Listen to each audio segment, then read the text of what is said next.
What's good with YouTube? You already know Big Flacco with a convict's perspective, and I'm gonna smash, dash, and slide on through with a little bit of energy. Please hit the like, subscribe, comment, and do all those things to help support this channel, and hit that bell notification for future fire content. And as you can see, I'm gonna take you on back, man. I'm gonna be talking about the Bakersfield Norteño car and what caused the separation with a car that used to once at one time be a very strong place for NF activities as well as for Norteños Soldados. So here I'm going to be reading a declassified document from someone's debriefing report, and from there I'm going to give you guys a little bit of my perspective of it. But this is going to give you a little bit of details that you guys have been wanting probably for a long time. Okay, guys, I'm going to read this as best I can. It's a little bit hard to read, but we'll get to it, though. And I think they were talking about an incident that happened with administration, though, but some of our rights were not. No criminal charges were ever filed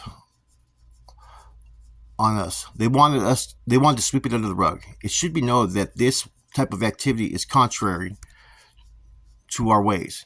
It is the only time we have ever drawn blood in this way. It goes against our best interest, as we are not at war with the prison system, not administration. They're not our enemy, period. Now that we are all together, communication, all else involved, we only had the bonds and formats for 1 week, and no schooling system was in place. No one had ever read our doctrine other than the heads of guidance. That is what we used to call our household security department. Once together, I wrote out an introduction and filtered it to everyone, so everyone could read and go over everything, asking for input, etc., and explaining that it was a movement to unite all from the Norte and unify as a strong, united force. Hence, it was mandatory for everyone to accept and come together under the umbrella of our structure.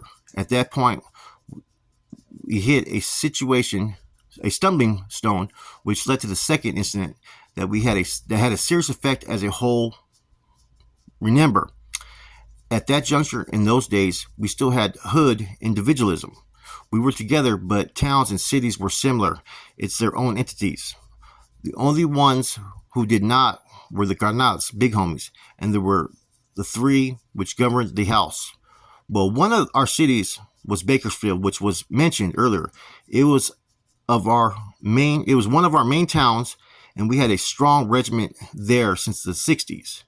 In San Quentin, 1983, we had 11 from Bakersfield on our yard tier. The two main dudes from Bakers were Junior Alvarez, 50 years old at the time, and Eddie Boy Arevalo, who had been with us for a very long time.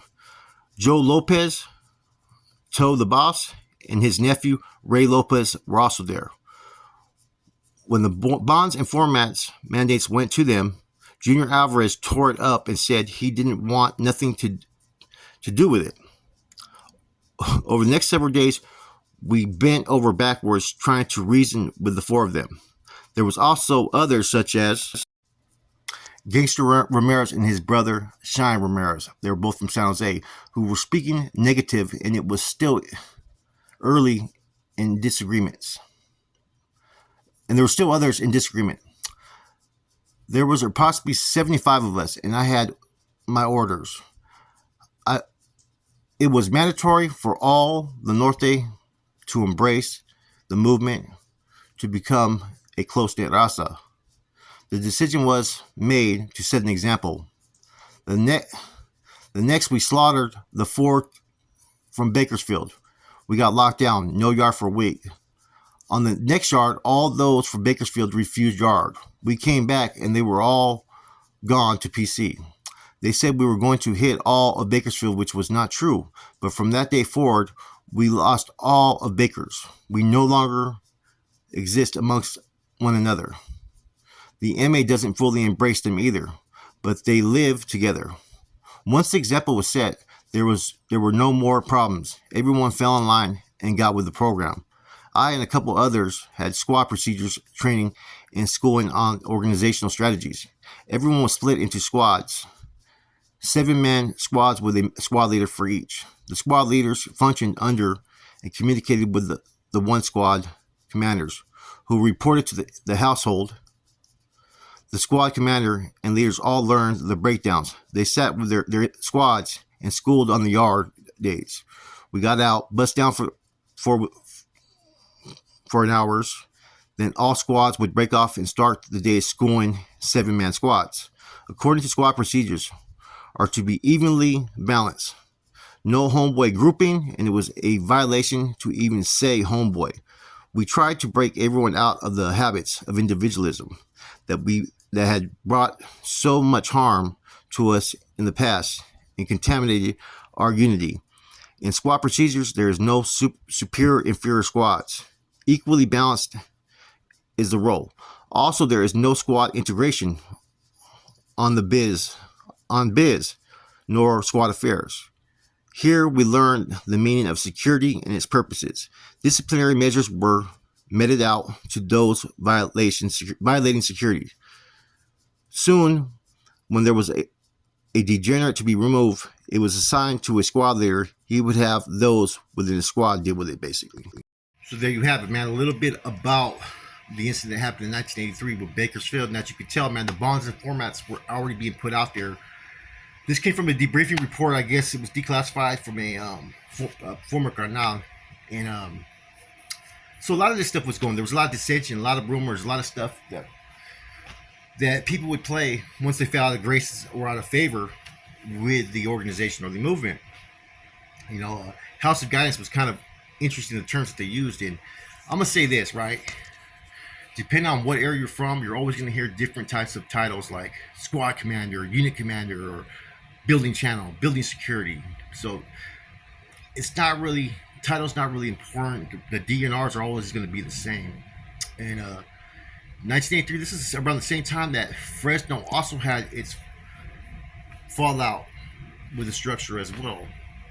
But so this Bakersfield incident was all basically a situation that was pretty much mishandled, I'm gonna say, because they removed 4 people to set an example, and that left 7 remaining. And what it was portrayed to look like is that the NF was moving on people from Bakersfield, or the structure, however you want to label it. It's the same thing that apparently happened from Fresno, for what I've been told.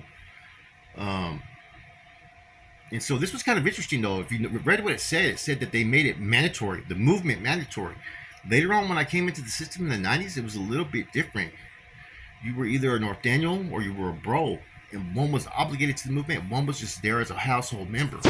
So, this also showed how this little breakdown is exactly how you get schooled in the whole. So this system had to have been developed in 1983 to do the little squad, 7-man squads, and to provide the curriculum for the soldado and to do the breakdown. So, this is some important information that's never been discussed before.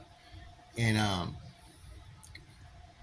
like I said, the power of manipulation, the power of propagating false information to serve your narrative is what's happened time and time again within these groups. That's why you have so much dissension. That's why you have so much internal conflict. And, sometimes I've heard the same saying, sometimes you have to set an example. But we had a similar situation to where I had a dude removed for a cowardice act, but he was with a first timer, in prison that was young. I was going to give the first termer a pass, but the first dude I had to have hit because he knew better than to watch homeboys get rushed and not do nothing. So after the dude got hit, next thing you know, the youngster we were going to give a pass and try to educate and bring it to the fold. He locked it up, man. Simple like that. He just couldn't do it. And that happens a lot, man, is that, think about seeing all your homeboys from your city get hit. You're going to think, fuck, I may be next. I mean, truthfully, that's a scary feeling, man. I've seen people go to yard and they're scared because maybe they think they did something wrong, or say they lost a kite on the tier. So they think they're going to get hit. Next thing you know, they're fucking locking it up. So this whole situation with Bakersfield could have been like I said, it was basically mishandled. Just like the situation with Fresno. But with Fresno, you had individuals that were a lot more influential at that time. Crackers. Crackers was very influential, and he wasn't even from Fresno. That's the funny thing about it. You had Sammy Venegas, who had a very love-hate relationship with the NF and a few other people. So I think that the time era is the same time, 83, and it's the same location, San Quentin. So if you ever want to look at where was the separation from Bakersfield, Fresno, look into 1983, San Quentin. The spiel I just read right now, I gave you the people's names that were involved and whatnot, and I've cross-referenced a lot of this information, and it's pretty accurate. A lot of people have always asked, how did Bakersfield fall out of the fold? When did they stop banging Norte? 1983. 1983. And prior to that, you had a lot of carnals from Bakersfield. You had, you know, those that represent Norte at the time as well. It's you got to remember in that time era, it was the beginning stages. Like they said in it, they only had the bonds in format for a week. You know, and I think that in the whole education has always been mandatory, even in the 80s and 90s. But I think back then that there was so much guerra and it was fucking early stages of the North and South that they wanted fucking strong soldiers. Therefore, it was going to be mandatory if you touch down in the yard if you represent North End. You're going to have to do this. Times have changed now. Nowadays they're out there spreading and working out together and doing business, which is not a bad thing, man. Like I said, if it stops the violence and it stops the negativity in our communities, I'm all for it, man. But with that said, it's your boy Flacco. Tap into my Patreon, join. I'm gonna have some stuff going on there today. I'm out.